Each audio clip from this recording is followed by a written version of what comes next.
اللہ کے نبی صلی اللہ تعالی علیہ وسلم فرماتے ہیں الا ان مثل اہل بیتی کمثل سفینۃ نوح من رکبها نجا ومن تخلف عنها ہلک او کما قال النبی صلی اللہ علیہ وسلم۔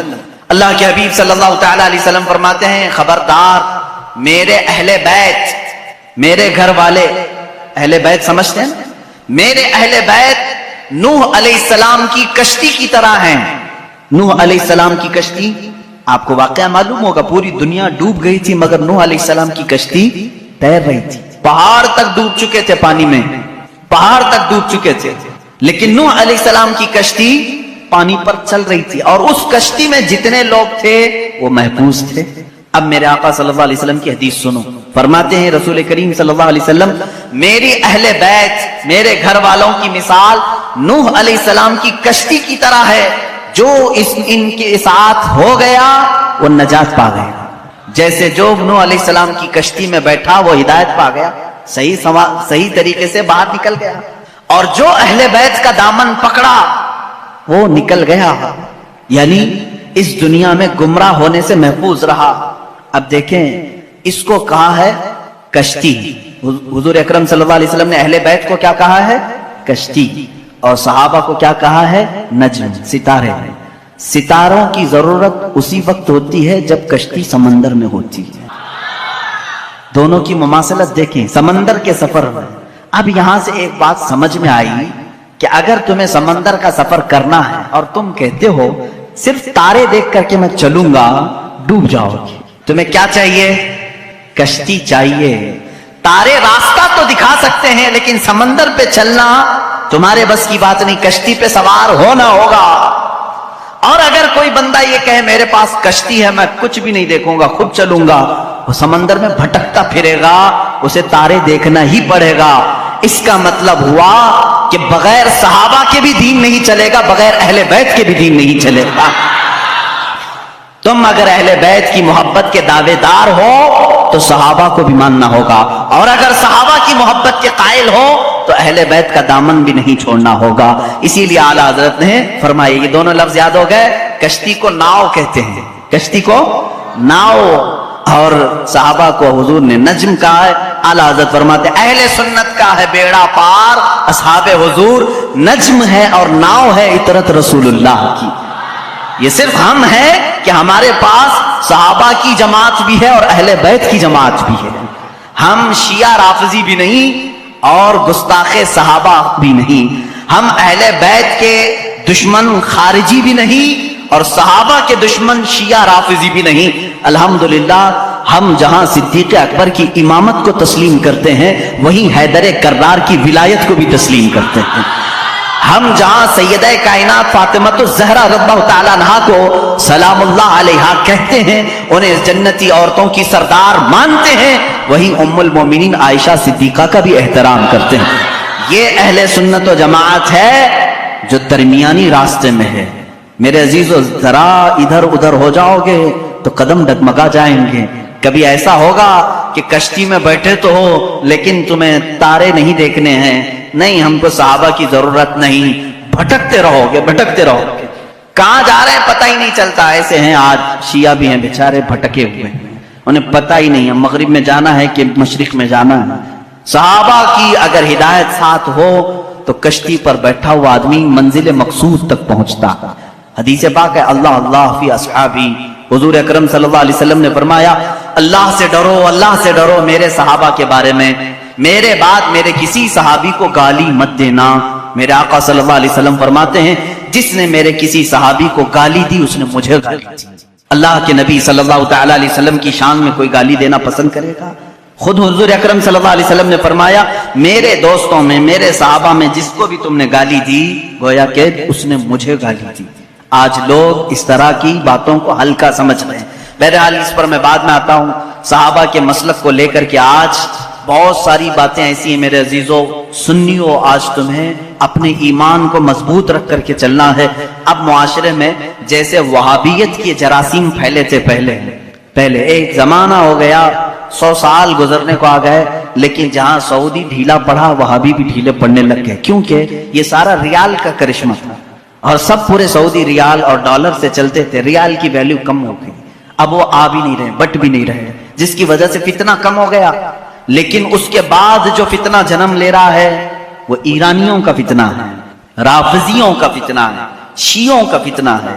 یہ بھولے بھالے سنی مسلمانوں کے ذہن و دماغ میں ان کو معلوم ہے کہ یہ سارے سنی اہل بیت سے ٹوٹ کر محبت کرتے، اہل بیت کے نام پر ان کو گمراہ کر دو۔ وہ اپنے عقائد ہمارے درمیان ڈالنے کی کوشش کر رہے ہیں۔ ظاہر سی بات ہے، میں سیدہ فاطمہ الزہرا رضی اللہ تعالیٰ عنہ کا نام آئے تو ان کے قدموں پہ جان دینے کو تیار ہوں۔ میں جہاں حسنین کریمین کی بات آئے گردن لے کر میدان میں تیار ہوں۔ ہر سنی کا ہمارا عقیدہ یہی ہے، ہم ان ائمہ اطہار اور یہ جو اہل بیت ہیں ان کے لیے تو جان فدا کرنے کی بات کرتے ہیں، اور یہ شیعوں کو معلوم ہے، وہ جانتے ہیں کہ یہ سنی اہل بیت سے بہت محبت کرتے ہیں، ان کو بلیک میل انہی ناموں سے کیا جائے۔ تو یہ آتے ہیں ہمارے درمیان الگ الگ پردے اوڑھ کر کے، الگ الگ لباس اوڑھ کر کے آتے ہیں، اور تمہارے اندر وہ بیکٹیریا، وہ جراثیم ڈالنے کی کوشش کرتے ہیں جو ان کے عقیدے ہیں۔ اگر میں وہ عقیدے کھولوں تو یہاں بڑی طویل بحث چلی جائے گی، میرا ٹاپک ہی ہٹ جائے گا۔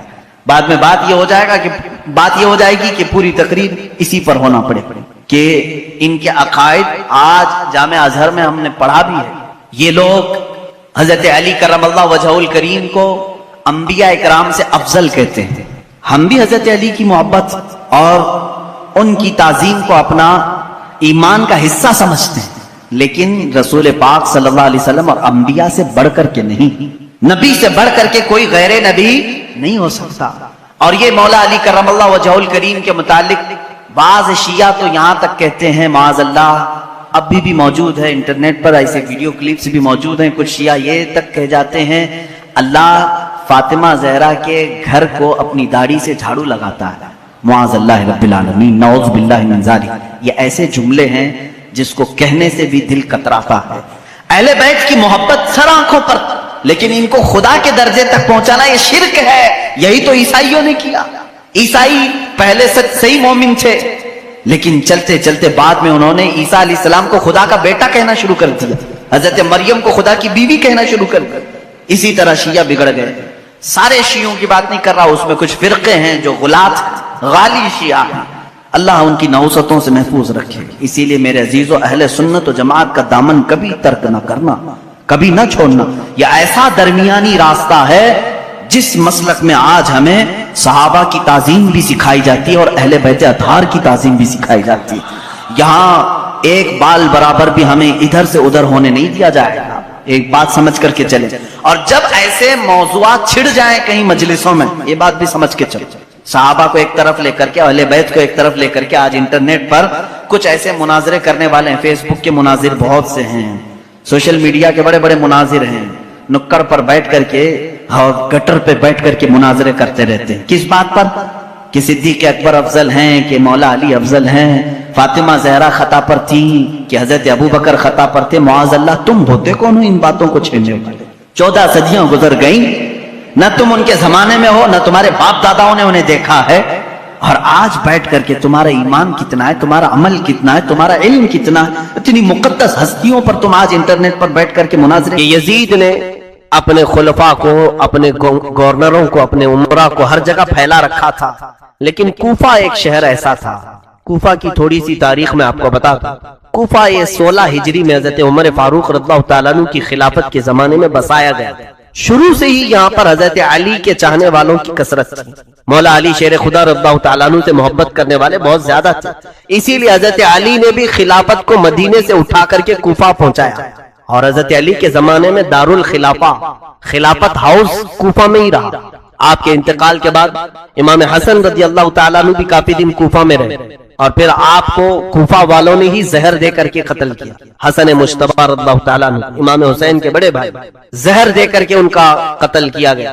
امام حسن رضی اللہ تعالیٰ عنہ کے ساتھ بھی اور حضرت علی کے ساتھ بھی غلط ہوا تھا کوفہ میں، لیکن وہاں کے لوگ اب بھی اسی بات کے قائل تھے کہ ہم اہل بیت کے ساتھ، رسول اللہ کے گھر والوں کے ساتھ۔ جب کوفہ والوں کو یہ معلوم ہوا کہ یزید خلیفہ بن چکا ہے، امیر معاویہ کا انتقال ہوا، تو وہ لوگ امیر معاویہ کو بھی پسند نہیں کرتے تھے۔ اب یزید بیٹھ گیا تو اور دشمنی میں جلنے لگے، کہا کہ ہم امیہ خاندان کو ہی نہیں پسند کرتے، خلافت کے حقدار تو علی کے گھر والے ہیں، حسین ابن علی کو چاہیے کہ وہ خلافت کا اعلان کرے، اپنے خلیفہ ہونے کا اعلان کرے۔ تو کوفہ والوں میں آپس میں یہ میٹنگیں ہونے لگی، ہم تو یزید کو خلیفہ نہیں مانیں گے۔ تو ان لوگوں کا کہنا اپنی جگہ پر صحیح تھا، یزید کو کیسے خلیفہ مانے؟ اس وقت نعمان بن بشیر وہاں کے گورنر تھے، صحابی رسول ہیں۔ نعمان بن بشیر یزید کے گورنر بن کر کے تھے۔ تو کوفہ والوں کا ایسا سلوک تھا کہ نعمان بن بشیر کے پیچھے بھی نماز نہیں پڑھتے تھے کہ یزید کا گورنر ہے، نہ عید پڑھنے کے لیے جاتے تھے۔ جب یہ حالات ایسے ہوئے اور کوفہ والوں کو یہ معلوم ہوا کہ امام حسین نے بھی یزید کی بیعت سے انکار کر دیا ہے اور مدینہ چھوڑ کر مکہ آ چکے ہیں، تو پھر کوفہ والوں کو ایک اور سہارا ملنا، یعنی ایک امید جاگ گئی۔ ان کو ایسا لگا ایک سہارا مل جائے، اور یہ سوچا کیوں نہ ہم امام حسین کو یہاں بلا لیں، کیونکہ ہم بھی یہ چاہتے ہیں کہ یزید خلیفہ نہ ہو۔ امام حسین آئیں گے تو ہم دل و جان سے ان کو خلیفہ بنائیں گے اور ان کے ہاتھ پر بیعت کریں گے۔ یہ معاملہ پیش آیا تو کوفہ والوں نے آپس میں میٹنگیں شروع کی، دن رات میٹنگ ہوتی تھی کہ حسین ابن علی کو کیسے بلایا جائے۔ بعد میں طے ہوا کہ ہم معزز لوگوں کے ذریعے سے خط بھیجتے ہیں مکہ اور امام حسین کو طلب کرتے ہیں۔ تو خط جو ہے آنے شروع ہوئے شوال میں، خط آنے شروع ہو گئے شوال میں۔ کوفہ والوں کے پہلے 3 خط آئے، اس میں لکھا گیا تھا کہ اے علی مرتضیٰ کے شہزادے فاطمہ کے لاڈلے حسین، ہم نے سنا ہے کہ آپ نے یزید کی بیعت کا انکار کیا ہے اور آپ مکہ آ چکے ہیں، لہٰذا ہم یہ چاہتے ہیں کہ آپ کوفہ آ جائیں۔ کوفہ آپ کے والد گرامی مولا علی شیر خدا کا دارالخلافہ تھا، آپ اسی خلافت کو آگے بڑھائیں، ہم سب آپ کے ساتھ ہیں۔ ان خطوں میں لکھا ہوا تھا، اور حضرت عبداللہ بن زبیر وہاں پر تھے۔ امام حسین کو انہوں نے کہا ان خطوں پر آپ بھروسہ مت کریں۔ اسی شام کو 300 خط اور آئے، کوفہ سے 300 خط آئے، مہر بند، اور معزز لوگوں کے وہاں پر مہر تھی، دستخط تھے کوفہ والوں کے۔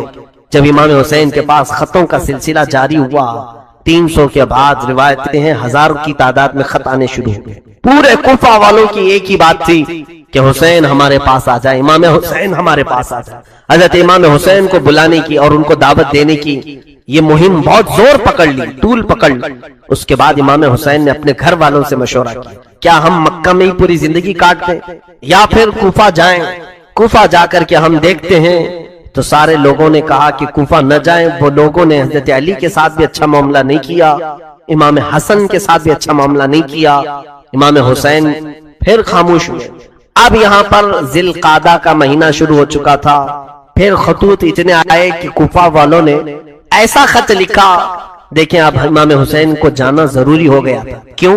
انہوں نے لکھا تھا کہ اے حسین ابن علی، امام علی مقام، قیامت کے دن اگر اللہ تعالی ہم سے سوال کرے کہ تم نے یزید جیسے فاسق و فاجر کو امام کیوں بنایا، کیوں اس کے ہاتھ میں بیعت کی، تو آپ سن لے، ہم اللہ کی بارگاہ میں یہ کہیں گے ہم نے تو تیرے رسول کے شہزادے کو بلایا تھا، انہوں نے اپنا ہاتھ ہمیں نہیں دیا، اس لیے ہم نے یزید کے ہاتھ میں ہاتھ۔ یہ بلیک میل کرنے کا طریقہ، اس طور پر ایموشنل کرنے کا طریقہ۔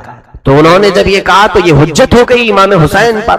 حضرت امام حسین نے کہا میرے اوپر اب جانا واجب ہو گیا، کیونکہ ظاہر سی بات ہے کوفہ والے ایک ظالم و جابر کے خلاف کھڑے ہیں، تو جو سمجھتا ہے کہ ظالم کے ہاتھ میں ہاتھ نہیں دینا چاہیے، اسے چاہیے کہ وہ اپنا ہاتھ ان کے سامنے بڑھائے۔ ظاہر سی بات ہے اصول اور طریقہ یہی ہے کہ اگر کوئی گندے پانی کا گلاس لے کر پکڑا اور پی رہا ہے تو آپ کا فرض بنتا ہے آپ اس کو روکیں، آپ اس کو روکیں۔ لیکن روکنے کا طریقہ کیا ہے؟ آپ ایک اچھے پانی کا گلاس اس کو دیں اور وہ پانی پھینکنے کا حکم دیں، وہ پھینک دے گا اور آپ کے پاس کا اچھا پانی پی لے گا۔ اور اگر آپ اچھا پانی بھی نہیں دے رہے اور اس کو برائی سے روک بھی رہے ہیں، برے پانی سے، وہ پیاسا ہے پی لے گا۔ یہ اصول ہے، یہ دستور ہے۔ حسین اعظم رضی اللہ تعالیٰ عنہ جب یزید کی بیعت کا انکار کر چکے تھے تو ظاہر سی بات ہے اچھا خلیفہ بھی دینا آپ کی ذمہ داری ہو گئی تھی، اور اس کے سب سے زیادہ حقدار امام حسین تھے۔ حضرت حسین رضی اللہ تعالیٰ عنہ نے جب یہ کام مجھ پر جانا واجب ہے تو بعض معزز صحابہ مکہ کے انہوں نے مشورہ کیا کہ پہلے آپ اپنے خاندان میں سے کسی بھروسے مند معتمد آدمی کو کوفہ بھیجیں، اگر وہ وہاں کے حالات لکھ کر آپ کے پاس بھیج دے آپ کوفہ چلے جائیں۔ تب میرے آقا امام علی مقام حسین اعظم رضی اللہ تعالیٰ عنہ نے اپنے خاندان میں حضرت امام مسلم بن عقیل، اپنے چچا کے بیٹے، حضرت علی کے بھائی تھے عقیل، سگے بھائی تھے، ان کے بیٹے امام مسلم، یعنی امام مسلم امام حسین کے چچیرے بھائی تھے، چچیرے بھائی، امام مسلم کو بلایا، کہا کہ میرے بھائی میں چاہتا ہوں کہ آپ کوفہ جائیں اور وہاں کے حالات دیکھ کر کے مجھے لکھ بھیجو، جیسے حالات ہوں گے میں سفر کروں گا۔ امام مسلم بن عقیل نے کہا ٹھیک ہے حضور، آپ کا حکم جیسا ہوگا میں چلتا ہوں۔ دوسرے دن وہ رخت سفر باندھ رہے تھے، ان کے 2 ننھے سے شہزادے ساتھ میں تھے۔ تاریخ کی سچائیاں آج بھی خون کے آنسو رلا دیتی ہیں۔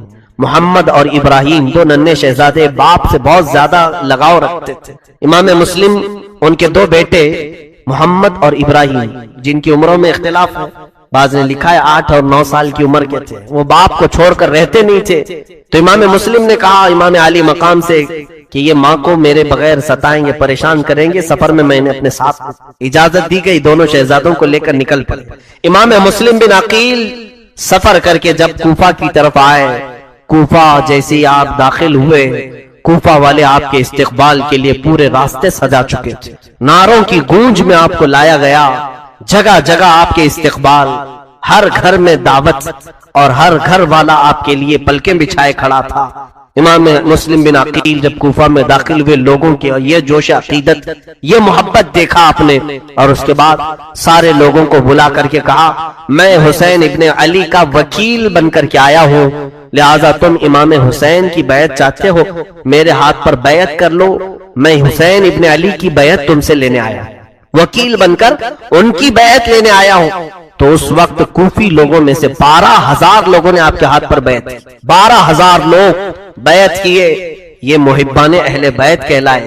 حضور صلی اللہ علیہ وسلم کے گھر والوں سے محبت کا انہوں نے ایک عملی نمونہ پیش کیا۔ حضرت امام مسلم بن عقیل نے دیکھا حالات بہت اچھے ہیں، حتیٰ کہ وہاں کے گورنر جو نعمان بن بشیر تھے، انہوں نے بھی حضرت امام مسلم بن عقیل کے ساتھ کوئی غلط معاملہ نہیں کیا، کوئی برا برتاؤ نہیں کیا، کیونکہ وہ صحابی رسول تھے۔ اگرچہ یزید نے ان کو گورنر بنایا تھا، لیکن انہیں معلوم تھا کہ رسول اللہ کے گھر والے ہیں۔ انہوں نے حضرت امام مسلم بن عقیل کو بلا کر کے کہا اے امام مسلم بن عقیل، یزید کو اگر یہ حالات کی خبر ہوگی تو وہ سختی کرے گا، وہ اپنی فوج کے ذریعے سے ظلم کر سکتا ہے، لہٰذا آپ مصلحت کا کوئی راستہ دیکھیں۔ تو اس دربار میں ایک شخص بیٹھا تھا جو یزید کا ہم نوا تھا، یزید کا خبری تھا، جاسوس تھا۔ اس نے نعمان بن بشیر کے خلاف یزید کو خط لکھا، کہا تمہارا گورنر نااہل ہے، یہاں حسین کی طرف سے وکیل بن کر کے مسلم بن عقیل آئے ہیں، پورے کوفہ کا ماحول تمہارے خلاف گرم ہو چکا ہے، سارے لوگوں نے حسین کی بیعت کر لی۔ یہ خط یزید یہاں پہنچا۔ ادھر امام مسلم بن عقیل نے حالات دیکھے، بہت اچھے تھے، گھر گھر میں اہل بیت کے چرچے تھے۔ امام مسلم بن عقیل نے اسی دن خط لکھا مکہ اور روانہ کر دیا۔ خط لکھ کر کے ایک قاصد کو بھیجا، اے حسین ابن علی شہزادہ رسول، آپ تشریف لائیں، کوفہ کی سرزمین بالکل سازگار ہے، ماحول بہت اچھا ہے، آپ کے چاہنے والوں کی تعداد بہت زیادہ ہے، یہاں ہر گھر میں آپ کا عاشق ہے، آپ کا انتظار کر رہے ہیں۔ یہ خط لکھا اور مکہ کو روانہ کر دیا۔ دوسرے ہی دن ادھر یزید نے اپنی میٹنگ بلائی اور کہا کوفہ کا ماحول ہمارے خلاف ہو چکا ہے، کوفہ میں حسین کی بیعت چل رہی ہے، کوفہ میں مسلم بن عقیل آ کر کے حسین کا وکیل بن کر کے بیعت لے رہا ہے۔ اس خبر کے بعد اس نے پوچھا کہ کیا کرنا چاہیے۔ وہاں بیٹھے ہوئے لوگوں نے مشورہ دے کر کے کہا وہاں کے گورنر نعمان بن بشیر کو ہٹاؤ اور کسی سخت قسم کے گورنر کو نافذ کرو۔ تو لوگوں نے مشورتاً کئی نام پیش کیے، اس میں ایک نام آیا عبید اللہ بن زیاد کا، جس کو ابن زیاد کہہ رہے ہیں، یہ بصرہ کا گورنر تھا۔ اس کے متعلق لوگوں کا خیال یہ تھا کہ اتنا سخت دل تھا، یہ کسی کی رعایت نہیں کرتا تھا، اور ایک طوائف کا بیٹا تھا۔ یہ اور بات ہے کہ اسلام لایا، بعد میں اسلام میں آیا، لیکن دل کی سختی ویسی۔ ایک بات یاد رکھے، میں نے کافی دن قبل یہ بات عرض کی تھی، حلالی اور حرامی ہونے کا ثبوت اسی سے ملتا ہے، جو بزرگوں کے متعلق ادب کا لہجہ رکھتا ہے اس کے حلال ہونے کا ثبوت ہے، اور جو بزرگوں کے خلاف بکتا ہے یا بے ادبی کا اظہار کرتا ہے اس کے نطفے میں شک ہوتا ہے، وہ صحیح طریقے سے دنیا میں نہیں آیا۔ بہرحال عبید اللہ بن زیاد سخت قسم کا گورنر تھا۔ یزید نے اسے پیغام بھیجا کہ تو بصرہ چھوڑ اور کوفہ کی گورنری لے، نعمان بن بشیر کو معزول کر اور تو وہاں کی گورنری کو سنبھال، اور مسلم بن عقیل کے ہاتھ میں جتنوں نے بیعت کیا اس ماحول کو پورا بدل ڈال، میری بیعت لے لے سب کے ساتھ۔ تو یہ عبید اللہ بن زیاد کو حالات معلوم ہو گئے کوفہ کے، یہ اپنے ساتھ 20-25 لوگوں کو لے کر بصرہ سے نکل کر کوفہ آیا۔ مغرب اور عشاء کا وقت تھا، بیچ کے رات کے وقت مدینے سے آنے والا جو راستہ تھا، مکہ سے آنے والا جو راستہ تھا، اس راستے سے یہ کوفہ میں داخل ہوا۔ لوگوں کو ایسا لگا کہ امام حسین آ گئے، امام حسین آنے والے تھے کیونکہ خط بھی جا چکا تھا، امام مسلم بن عقیل نے بلا بھی لیا تھا امام حسین کو، تو لوگوں کو لگا کہ امام حسین آ گئے، اور یہ حجازی لباس بھی پہن کر کے عبید اللہ بن زیاد مکار، دھوکہ دینے کے لیے، اس لیے کہ اگر یہ کھلے عام آتا تو اس کو پکڑ کے مارتے، لوگ داخل ہونے نہیں دیتے کوفہ میں، پورے کوفہ والے اس وقت امام حسین کی محبت میں تھے، تو یہ اس طرح جھوٹ کے راستے سے داخل ہوا اور سیدھے گورنر ہاؤس میں داخل ہوا۔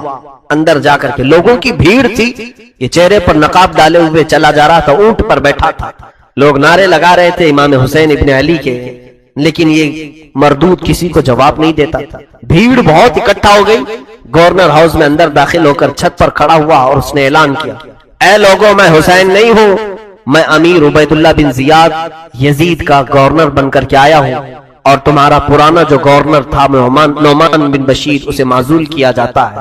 اتنا سننے کے بعد لوگ بپھر گئے، مایوس ہو گئے کہ اب گورنر بھی بدلا ہے، کچھ تو نیت خراب ہے، اور اس کی سختیاں لوگوں کو معلوم تھی، یہ جبر کرتا تھا، ظلم کرتا تھا، کسی کو اپنے